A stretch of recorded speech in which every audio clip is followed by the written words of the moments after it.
it's Sarah Larby, guest host and producer of The Everyday Investor.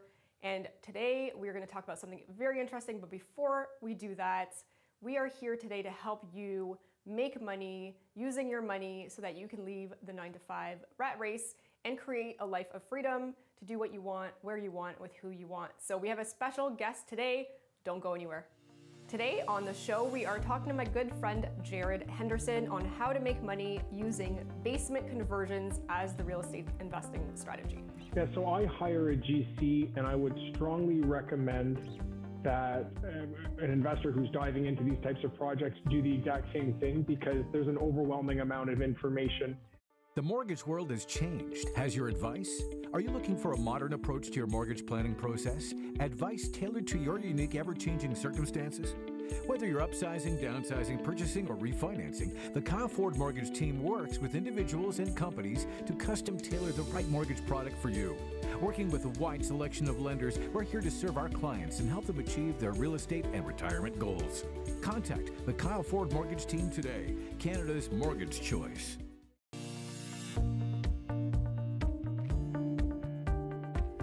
Welcome back, it's Sarah Larby, and we are going to be talking about basement conversions and how to make a lot of money doing that strategy with Jared Henderson. But before we do that, let's find out what is happening in the world of stocks with Omar Khan. Omar, over to you. Omar Khan here, guys, with Data Trading Weekly Market Update. The markets were a little bit rough last week. And why were they rough? Well, they're rough because there's a couple concerns. Markets don't like uncertainty. The uncertainty right now is Omicron variant.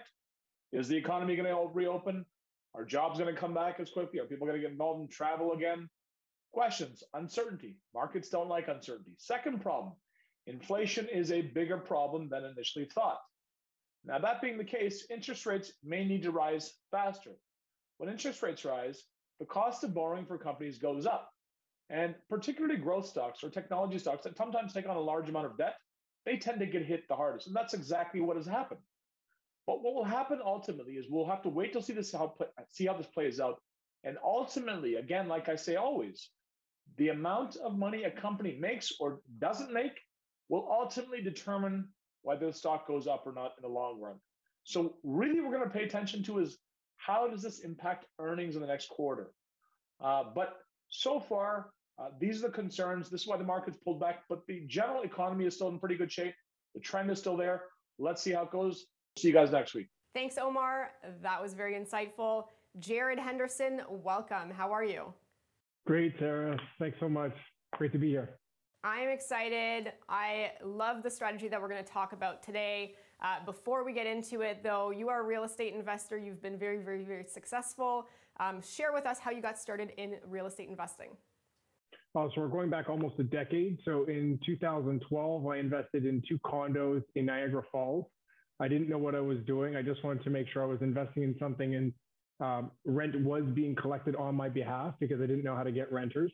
And so I started there, and the journey has taken me sort of around the Golden Horseshoe from Niagara Falls to Hamilton to St. Catharines. And I've finally made my way back to Peterborough, and I'm staying there for a while now. Amazing. So you started with condos. You have now been doing a lot of basement conversion projects. I think you were doing a little bit of student rentals at some point. How's that going? That's right. So I started student rentals in 2017, 4 years ago in Peterborough, because there's such a demand, right? We've got fantastic schools, Fleming and Trent University, combined student populations, about 16,000 students.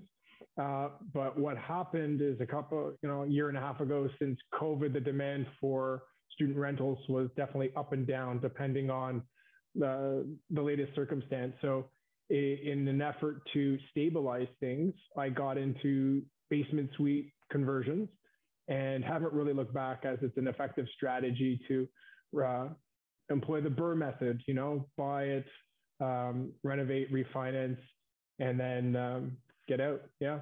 Let's actually dissect it since you mentioned you're doing the BRRRR strategy. Let's dissect all the different steps that we need to be aware of in order to do a conversion for a basement unit successfully. So what are the types of properties that you're looking for when purchasing a property to convert? That's the best place to start. So number one, I'm looking for raised bungalows The three criteria that are most important to me when I'm prospecting a property is the ceiling height. So I want it as high as possible. I want many windows around so that perhaps I'll get less need for egress windows based on how the city sees it. And thirdly is having that side entrance, right? Because entrances are very expensive. If it's going to save me $10,000 or more because the property does not have a side entrance, it's very costly. So having those three things is a head start. And you know what, Sarah, for that reason, I'm prepared to pay more than or at market or slightly below instead of needing a really big discount because all those expenses are thrown into a mortgage instead of hard money, right? So it makes it easier on the pocketbook. Amazing. So obviously height, are you able to share roughly like what height? So if somebody wants to go out and say, hey, I want to do a basement conversion, like what kind of ceiling heights for the basement are we looking for? So a good rule of thumb, and it does vary from municipality to municipality, is you want it to be at least 6'5" after all the duct, you're redoing the ductwork and drywall. And so it's not as simple as you go down into a basement that's not finished and you say 6'5" and you're good. No, that will probably end up being something closer to 6 feet. So you definitely want to walk in there with your GC or your conversion specialist and figure out if it's going to work. Now, having said that, 6'5" is I believe the legal minimum in Peterborough, but there are certain areas in the basement, as long as let's say 80 to 90% of it is within that height, they will allow for some lower levels of, let's say 6'2" or 6'3", if there's ductwork that you really can't do anything about, or any other fixtures that you can't really work around. So depends on the municipality, but 6'5" is a really good rule of thumb, I would say. All right, awesome. Side entrance obviously is easier so that you can split off the units. And you talked about egress windows, so a big enough window or space that people can crawl out should there be a fire or something, an emergency. So you talked about the city, you talked about going back and forth and ensuring that potentially they're going to be okay with these things. Like maybe just give us a little bit of an overview. I mean, that's probably similar to before you purchase, before you go firm, some of the things that you might do with the city, or maybe it's afterwards. But maybe share a little bit about that. Yeah, so the first two things that come to mind is I'm going to make sure it's not in the flood zone and we have enough parking. So Peterborough requires three cars in a row fit within the driveway including the garage. So those two are the most important. And then we get down to what I just mentioned, the ceiling height, side entrance. Those are the ceiling height is mandatory, but of course the side entrance and the egress windows can always be added on if the property is a real fit. One thing also your listeners should be aware of is the distance from the beginning of the driveway doesn't start at the beginning of the driveway. Often the city owns like the first 5 feet. And so you want to make sure that you're not taking your tape measure from the curb and measuring it to the end. That's not how it works. Always consult a representative from the city to ensure you have enough parking so you don't have to apply for a minor variance. You don't want to go down that road, and you want something to fit in the beginning so that the rest of the work becomes easier. Amazing. So definitely, bring in somebody from the city to help you maneuver through this. Likely there's some stuff on their website that you can also research to see what the requirements might be for what you want to do. And a BCIN designer, somebody that's going to be able to work closely with the city on your behalf, is also something that many investors do as well. So those are some of the things that you look for. So let's just say you purchase the property, you close on the property. What are you doing from a renovation standpoint to convert the basement that's unlivable at this point in time, because it's probably empty or whatnot, into an actual livable unit? Yeah, so I hire a GC, and I would strongly recommend that an investor who's diving into these types of projects do the exact same thing, because there's an overwhelming amount of information, the permits that are required for HVAC, electric, plumbing, it goes on. So it's important to deal with someone that has done it before, has experience working with the city, because that relationship dynamic is very helpful in terms of getting the project done on time, ensuring that your contractor knows exactly what the city wants to see. I see a lot of investors try to do it themselves to maybe save 10 or 20 grand, and I think they're making a mistake. Either that or I'm lazy and I just want to outsource everything. But I think that unless you specifically have the skills and experience, it's best to hire a general contractor that has experience in basement conversions. Similar to investing in real estate, you want to start with an agent who owns income property, right? It's no different when it comes to basement conversions. You want to deal with someone who has experience and success in it. Absolutely. I mean, like, that's why they say you want to work on the business, not in the business. Delegate, hire out. It's going to save you a ton of headaches, probably a ton of money as well. Now, you are investing in Peterborough, but you don't live in Peterborough. Correct. I live in Montreal. In Montreal. So it's quite a distance if you want to check on your properties. How are you managing these basement conversions from afar? They got to text me the photos. Okay. All right. So your contractor's sending you the updates, and then do you go check on it in person once in a while? Yes, but not often. Now, I don't want to sound unprofessional or lazy or anything like that. I've been working at this for a few years, so I've established a level of trust with the contractors I work with. Okay, so when it comes to both the quoting process and the trust that that they're going to mention the progress as well as the setbacks, we already established that level of trust so that I'm able to work over the phone and through videos and text for photos to see the progress on my projects, making sure things are on time. If they're not on time, what can we do to pivot and accelerate things, and talk about any setbacks. Things happen. You find mold in certain spots. You find surprises when you take down walls. So the idea is that you have a buffer in your budget in case things go the wrong way. But you can always get back on track, and it's really important to have the end goal in mind and just get there, because once it's there and you've refinanced the product, usually it's a strong result, and you'll want to do it again and again, like I've done. Amazing. Obviously, team is huge, super important, having a good contractor. And you talked about, having a buffer. There's going to be some things that come up, right? Some surprises, not always so good. I've had them too as I was opening up walls. Can you share something that happened along the way, maybe in the last 10 years that you've been doing this, where you're like, I'm glad I built a buffer because this was, unforeseen? Yeah, we had a leak on a project the other day, so that could just be bad luck. But you'll have leaks, you'll have mold, you'll have, let's say, perhaps disagreements with not myself and my contractor, and that could happen with an investor, but with the city. So if the city is interpreting something that has a requirement that hasn't been met, then you might need to reconfigure things out and basically play with the Lego puzzle and make things fit according to what the city wants. At the end of the day, the city needs to approve it in order for it to become a legal duplex, right? And that's the end goal. So it's very important to maintain that relationship strong so that you can keep rinse and repeating the process. Amazing. So obviously the inspectors that the city sends over, they need to green light or, say what concerns they might have, and you need to rectify that in order to go through the process to get the stamp of approval, essentially, to make it a legal 2-unit dwelling or a duplex and whatnot. How are you financing these? Are you doing them on your own? Are you bringing in partners? Are you borrowing private money? How are you doing that? I guess the answer would be all three. And it changes over time. So at first, like most investors, I do it myself. You want to prove that you can do it yourself and that it's an actual repeatable, reliable process, right?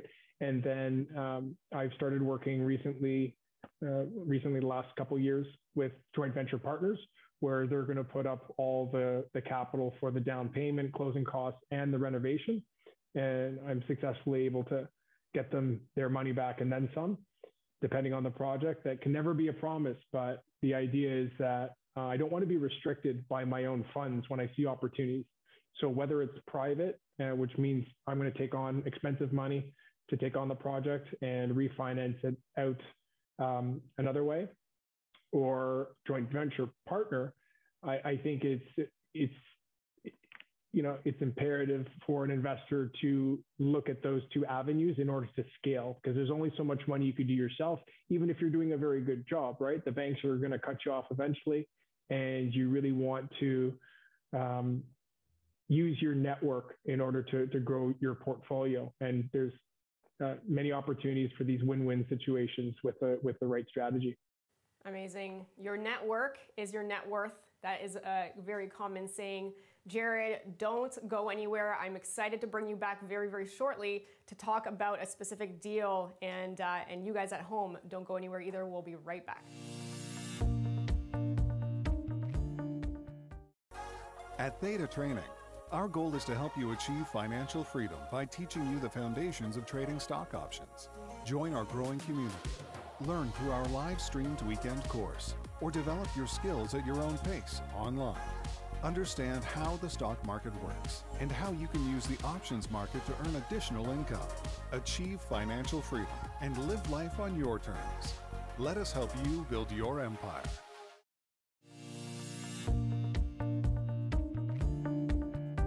Welcome back. It is Sarah Larby at The Everyday Investor, and we are going to dive into a basement conversion, all the numbers from Jared's latest project. But before we do that, let's figure out what's happening in the world of mortgages. Kyle, over to you.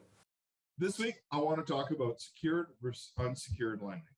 When it comes to lending your money, it's of the utmost importance that you're in a secured position. When working with the Kyle Ford mortgage team, we offer first and second position mortgages. What that means is your loan will be secured in first position. The number one question you might ask is, well, now I got to pay for a lawyer to do all this? That you will absolutely have a lawyer registering your position and your security in the loan. However, the fees of that lawyer are paid for by the borrower. So what that means is you have your own legal representation who's representing your interests, securing your money, but the fees incurred by that lawyer are paid for by the borrower. If you have any questions on how to lend your money on secured real estate deals, don't hesitate to reach out to myself and the Kyle Ford mortgage team. Thanks. I'm back to you. Thanks, Kyle. That was awesome. Jared, welcome back. Let's go through the numbers on a specific property that you've recently done. What is the property that we are looking at today? Yeah, so I bought a raised bungalow in Peterborough. It's the theme of this show. It was on South Lawn Street, so I bought it for $423,000. So the purchase price is $423,000. Okay. Now, was this on the market, off the market? Was it a bidding war? It was on the market. It was an MLS property, but I think it was a pretty good pick because for some reason it just didn't attract the attention that it deserved. And I jumped quickly, so. Now, this one, I'm guessing, had the basement, the side entrance, tons of windows. That's right. That's right. And the basement was actually renovated, making my decision much easier. Yeah. Okay. What does that do for your budget if something is already pre-renovated? So if I don't have to do a whole new washroom, if there are rooms that don't need to be touched, then it usually saves about $10,000 or $20,000 at the minimum. Another key thing is if you actually buy a place that has 200 amp panel, that'll save you about $5,000 right there. So I'm looking for all these little wins as you're moving along in a property, right? Right. So when somebody might say this could be more expensive or this is too expensive, you're saying, well, it's got a 200 amp, so that saves me $5,000 here. It probably saves me to $20,000, $30,000 on not having to redo everything in the basement. Of course, it's still going to cost money. So that's really smart. So you purchased it for $423,000. Yeah. What was the down payment? So down payment is roughly $85,000. All right. So $85,000. Now, is this your partner's money, your money? This is a partner's money. So I ran out of money, went straight to my network, identified the deal and said, hey, this works. So yeah, I was fortunate enough to get a partner on it. All right, amazing. So just curious, do you buy the deals first or do you find the partners first? Now I find the partners first, but before I got the deal first. It's better to meet the people first and have a talk. That way you understand what they're looking for. And once you establish the criteria of a deal, you can just match them with the right property, right? But this was something where, hey, I thought I had enough or I didn't qualify for financing. And so I reached out to him. And I do agree with you. Finding the partners first. I mean, this is like a marriage, right? You're going to be in this marriage for 5 years, 7 years. And so you want to pick the right ones and you then tailor the deal as much as possible. So down payment was 85 grand. And what are the closing costs? Oh, about $5,000. All right. So that's your land transfer, the legal land costs. transfer and legal. All right. Very, very cool. So you're all in and then you're going to do the renovation. So how much money did the renovations cost? So the renovation on this one was $55,000. All right, so $55,000, and the bathroom, it sounds like, was already done. A lot of things were already done. So what did you do to the renovations? We needed to redo the electric, the HVAC, the 5/8 resilient channel. So no matter what, Sarah, and this is a a common area which everyone needs to do is replace the ceiling, right? It needs to be 5/8 resilient channel. And so all throughout the basement unit, we needed to replace that as well. So that essentially is soundproofing and fireproofing so that if one unit has a fire, it doesn't necessarily go through right away. There's some time in between for the other unit to be affected. And then it's also helping with the sound barriers that you're not necessarily hearing the conversation from one unit to the other. Right. Awesome. All right. So brand new kitchen. Brand new kitchen. That's usually something that brings up the most amount of value. So you did the renos. How long did the renos take you? About 2 months. Okay. So 2 months. And you've got your partner's money, your partner's financing. You guys are in this together. And so what happens next? You go and you get the appraisal done from the appraiser? That's right. So we had it appraised a few months ago, and it came in at $690,000. Amazing. So after repair value, that's essentially the appraiser that goes from the lender and says your house is now worth X based on the comparables. So that's the ARV, and that's 690? Correct. All right, awesome. So you bought for 423, you lifted it up to 690, and so what amount of money are you pulling out from this refinance? So we pulled out $217,000. All right, so $217,000. That's usually the best thing for investors. That's like our payday, right? So that gives you 62 grand of extra cash, technically, right? Because 80% loan to value for this new amount, minus 80% loan to value for the 423, minus your renos, et cetera, gives you an extra 62 grand in your pocket. That's right. So what I did with my partner is we split that money and then we own the property 50-50 moving forward. Amazing. Amazing. Yeah. Where else can you make $62,000 in 2 months, right? So then you've got, other things that will come into play, right? You've got your cash flow, your mortgage pay down, appreciation, all that good stuff. What is the cash flow per year? So cash flow per year is $6,000, which is $500 per month. So $500 a month divided by 2, you and your partner. What about the appreciation? So the appreciation on this was about $225,000. Again, you want to sort of mix that in with the renovations that were added, but pure appreciation would be $225,000. Yeah. All right. So but then moving forward year over year, is it fair to say about 5% natural appreciation after you've refinanced? That's right. That's what I use. I know we've had crazy years where it's much higher, but the truth is we never know what's going to happen moving forward. I use 5%. I think it's conservative and realistic. Amazing. So let's say 5% just for simple math, just to stay conservative. 5% is $35,000 a year. So every year that you hang on to this property that is now $690, you're making an extra 35 grand pretty much in your sleep, conservatively at 5%. So you've got that. And then you've got your mortgage pay down. So every time that your tenants are paying your rents, your mortgage, essentially there's a principal component and there's an interest component. So the mortgage pay down is the principal component. And how much is that a year? $7,200. So 7.2 grand. Yeah. And you're not only making 6 grand plus the 35 plus the 7.2, you've already made $62,000. So your return on your investment is what? I guess we would say it's infinite since we got all our money back and we got paid and we get to keep the asset.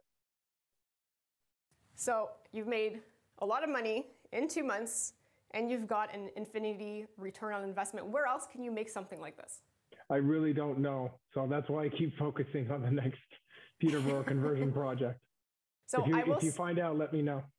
That's hilarious. But here's the thing. Realistically, this market is getting more expensive. This is getting a little bit harder. You might get these slam dunks, of course, but there are going to be other times where you have a little bit of money left in and you're not pulling out $62,000 plus making a whole pile more money every single year. And so just to keep that in mind, but what are some possible downsides or risks to doing these types of basement conversion strategies? Yeah, so the risk, like I said, during the conversion process could be excess costs that are unforeseen. We could also see, if not a downturn, a slight dip or a pause in market appreciation, because I think that should be factored into this fantastic investment. No, it won't be like this every single time. You'll likely have to leave some money in on a few deals, and that's okay. It's still a fantastic investment because the idea is we get to pull out the money tax free and then keep the property. So there's amazing tax advantages to these types of opportunities. And if there are, as there will be, these setbacks, it's just rolling with the punches and finding the next deal.